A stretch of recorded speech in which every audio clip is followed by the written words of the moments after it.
What's up, guys? This is Crypto with James talking to you today about reserve rights. I want to see what this can do based on sort of the people involved and fundamentally the potential behind it. Reserve rights is obviously an outstanding project. There was a lot of speculation that it was going to hit like $1 last bull cycle from a lot of YouTubers. I don't think that's on the cards, but I do think it can do something pretty good, particularly from where it is.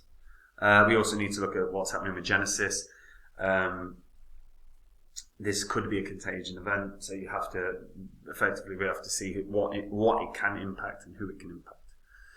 But before I get into that, guys, if you are new to this channel, these are the first 26 coins I spoke about when I made this channel. They're also the ones I owned when I created the channel. Had you just put in $100 into each of those coins when I released videos about them, and you were still holding them all, you never sold them, so did everything wrong, $100 into each would have still put you up 10.2k, and that's doing every single possible thing wrong. But if you'd have sold these in 2021, back end of 2021, when the markets were absolutely red hot, $100 into each of those coins, selling at the top would have netted you a profit of 123k. Now, big difference between doing the right and the wrong thing. I sold these off. They're not what I own anymore, but if you want to see the coins that I own, you can do. You just have to go to copymycrypto.com. On the site, I share my portfolio. I break down each coin into what gains I think they can have and the percentage that they represent of my portfolio. I give all the members real-time updates anytime I buy or sell a coin. We release videos on a daily basis talking about the markets. We've been absolutely pinpoint accurate on all of Bitcoin's moves over the past few months, to the point that it's like the difference is about 0.1% from what we're predicting to what's happening. We have tutorials set up for the members. We've got thousands of members. A lot of them have never invested in crypto, so these are step-by-step beginner tutorials. Then on top of that, guys, we have a history of success on not only the channel, but the site as well. Not least of which is Phantom. Phantom, in fact, is the best of all. You know, in 2020, I said this. I created a course called The Best Cryptocurrency Investment of 2020. It was solely about Phantom. I said it would 100x or more. There is not a single crypto YouTuber on the planet in 2020, other than myself, that was saying Phantom was going to be the big winner. And it went on and did 677 times gain. So if you'd have put 2k into Phantom when I released that course and sold at the top, you'd have netted 1.3 million. I will find another Phantom. When I do, I'll do exactly what I do with all my other coins. I'm not going to create a course. I'll go onto the site. I'll break down what I think the coin can do in terms of gains and what percentage of my money I'm putting in. And if the members want to copy, they can. And if it sounds good to you, taking the work out of your investing, then go read the site. And remember, you can personally verify everything that you read on the site on the YouTube channel's history. Right, reserve rights. Now, there's a reason I'm talking about reserve rights today. It's part of DCG's portfolio. So the crypto news that's come out regarding Genesis and DCG has an impact on reserve rights. In fact, it's going to have an impact on a number of different coins. And this is, again, something I'll break down later. But reserve rights, 152 mil market cap, hit heights of about 11 cents. In the past bull cycle, there were YouTubers everywhere saying, can it hit $1? Can it hit $1? And I mean, 42, if it was $1, it would be a 42 billion market cap. That's a big market cap. And I don't think necessarily that, but I do think it can do some gains. I really do. So if you're unfamiliar, reserve rights has two functions, right? Reserve rights, the reserve rights coin is for ensuring the reserve stable coins through staking and governing them, and voting on changes to their configuration. So the reserve protocol has obviously a lot of stable coins integrated into them. These stable coins can then be used for whatever purpose really that you want. But any changes that want to be made to the reserve stablecoin, which is the R token, can be made through voting mechanisms.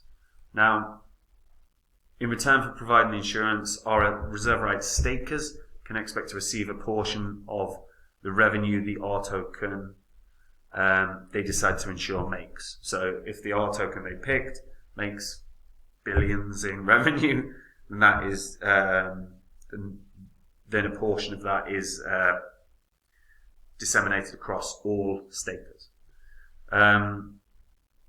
So their whole staking premise is built to last. That's their key. Unlike a lot where fundamentally at some point the entire supply is out, there's no purpose really anymore. This is not the way RSR works. Now, I will grab the tokenomics as well. So the last time this was updated was, I'm presuming that's October, but I've never seen a date structured in that way. So either September or October. I'm not. But it's too long anyway. But 42.3 billion was circulating, which is basically what coin market cap say. So at least it matches up.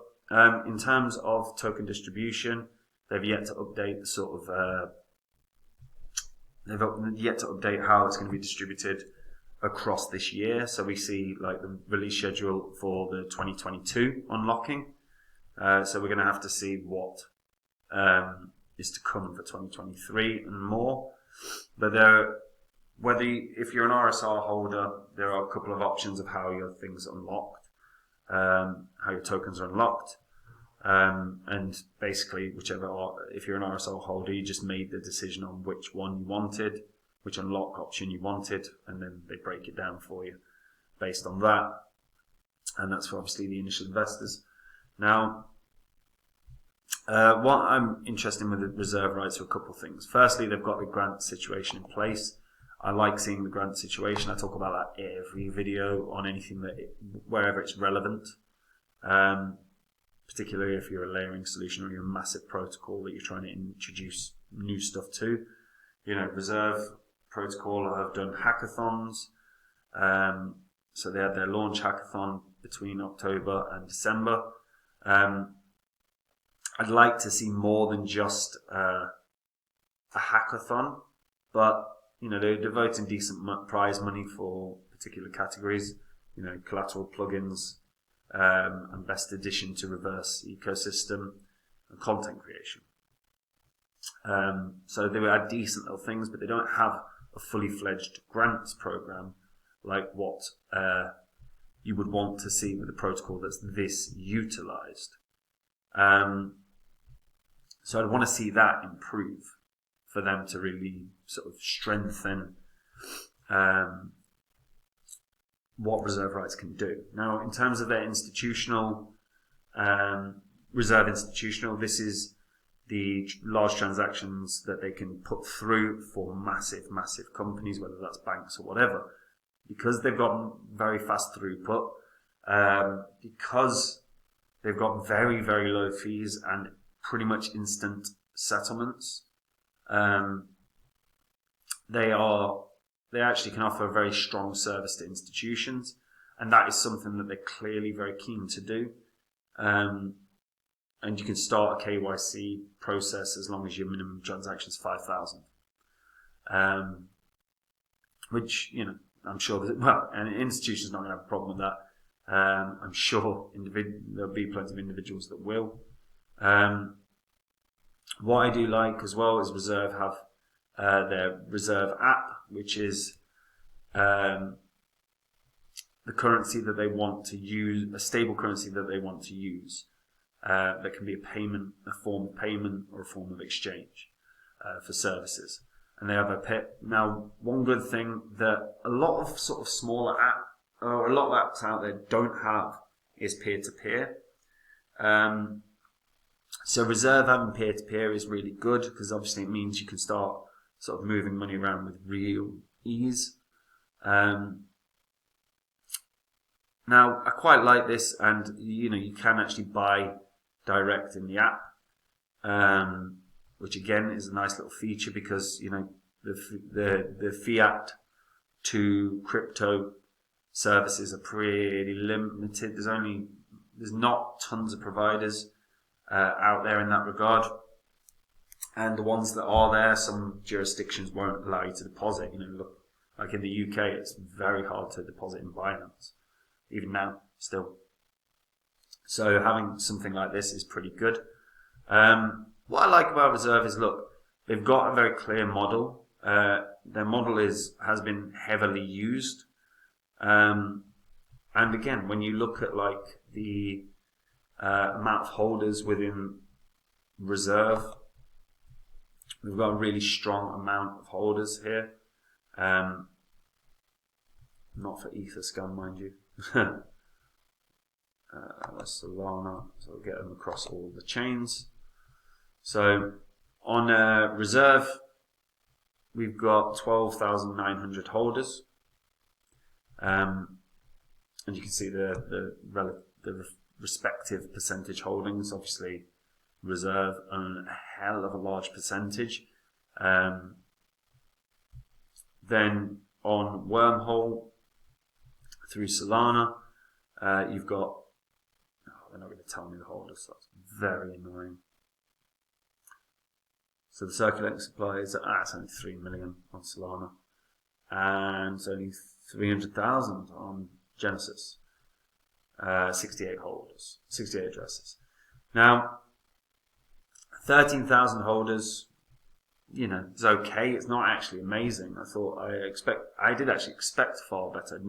Naturally, was working under assumption there was going to be a lot of holders, purely off of a couple of key reasons, like the price point is nice and low, so you would expect far more holders. But one thing I'll say, in terms of what I don't like about Reserve, look, there's not a fully fledged grant system. It's more of a hackathon process.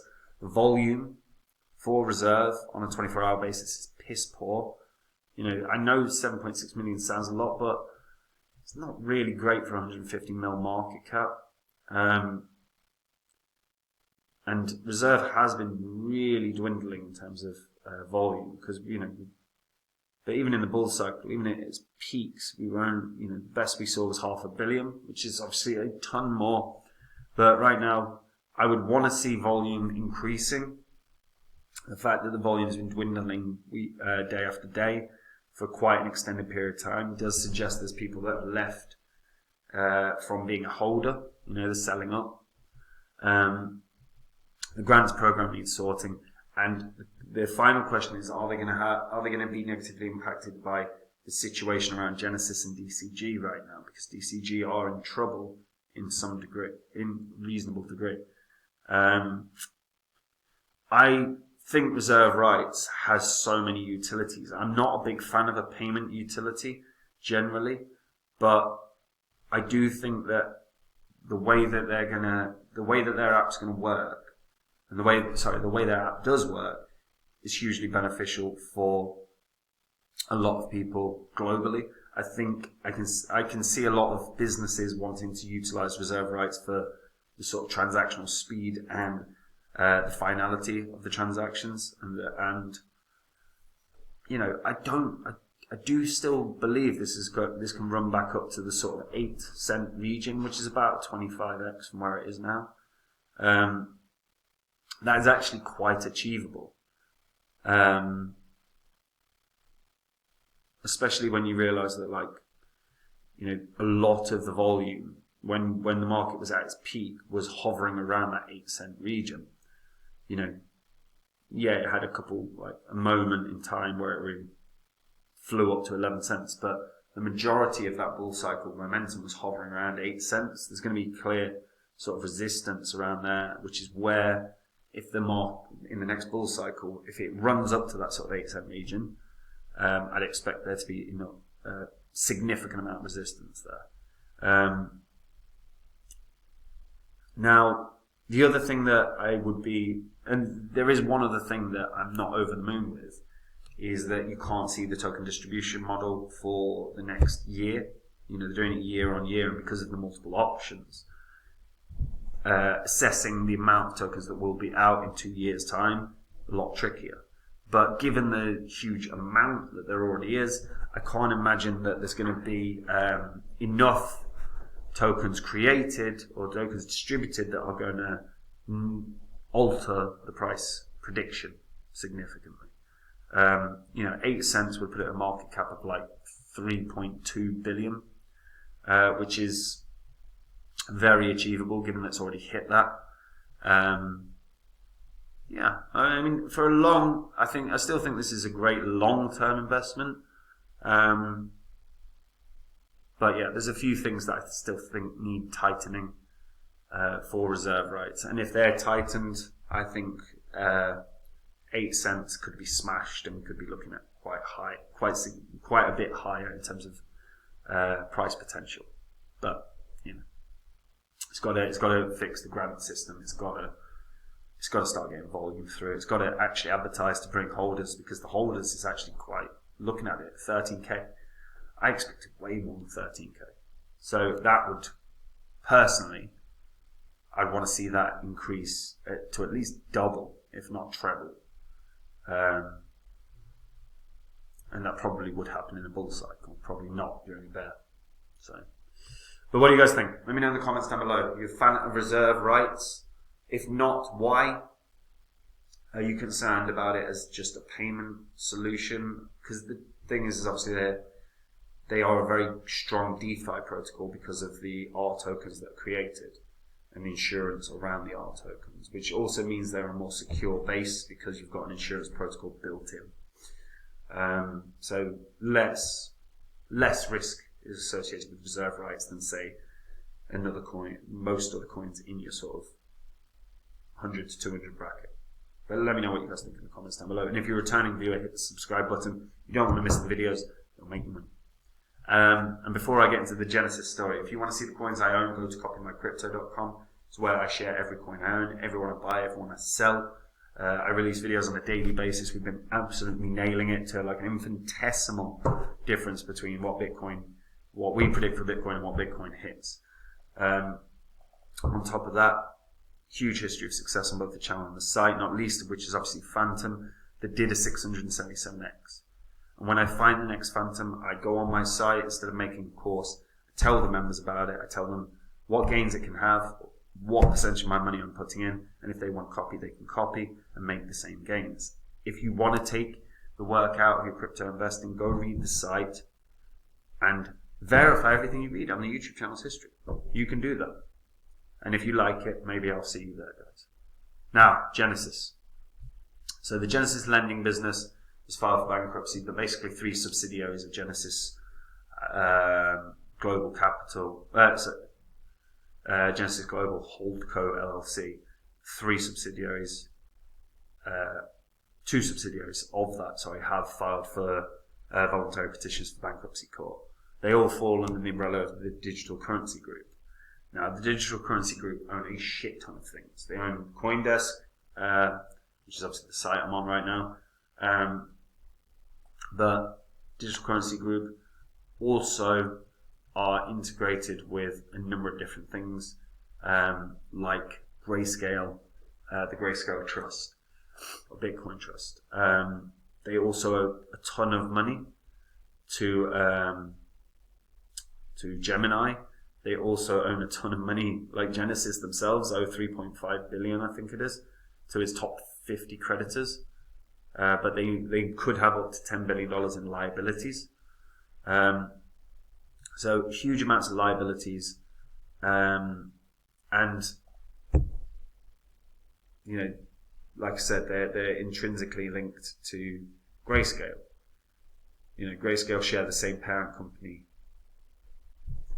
And Grayscale operates the Grayscale Bitcoin Trust, which has 10 billion plus in assets under management, and was late last year trading at a record discount. There are market fears that repercussions of the Genesis bankruptcy could somehow lead to the liquidation of Grayscale's Bitcoin holdings of about 600,000 Bitcoin. I think that's probably quite unlikely that they're going to have to liquidate it all, but they might have to liquidate a significant portion, which would bring, obviously, the Bitcoin price down. But then to add to it, DGC is intrinsically involved in a ton. I mean, all the cryptos that they're involved in have a total market cap of 605 billion. And you're looking at your Bitcoin, your Ethereum Classic, your Filecoin, Hedera, Decentraland, Flow, Zcash, the Graph. BAT, Stacks, Ocean, Reserve Rights, LivePeer, Horizon, Civic, API3, Hashflow, Handshake, Central Games, Decentral, Games Governance, Eco, Ethereum. It's a lot of cryptos. Many of them could be significantly negatively affected if DCG has to begin liquidating because they're not in a position to be able to pay their liabilities. Now, Bitcoin would recover. Of course it would. And to be fair, the majority in that top 100 probably recover, even if, DCG have a decent percentage of the holdings. I would also make the argument Ocean Protocol and Reserve Rights were probably fine. But as you start dropping down this list lower and lower, a number of these are going to struggle if DCG has let's say 2% holdings, 5% holdings, but they liquidate all in the one. The price points of a number of these could get absolutely hammered. And then combine that with potentially like a grayscale dump for Bitcoin, and we could be looking at the beginning of a contagion where Bitcoin does actually create a new low. News stories are going to lead the market for the next couple of weeks. Again, news stories have been for a while, but it's not going to take much in terms of negative news story, to have a negative impact on the market, particularly if we start seeing liquidations in holdings from DCG and Grayscale. That will put enough fear into the markets that we'll see a drop. Look at the fear in the markets when the DOJ just made an announcement of an announcement. We saw Bitcoin drop about 5% in about an hour window. What's going to happen if two of the biggest companies within the crypto space start liquidating? I think a contagion event is very, very possible here.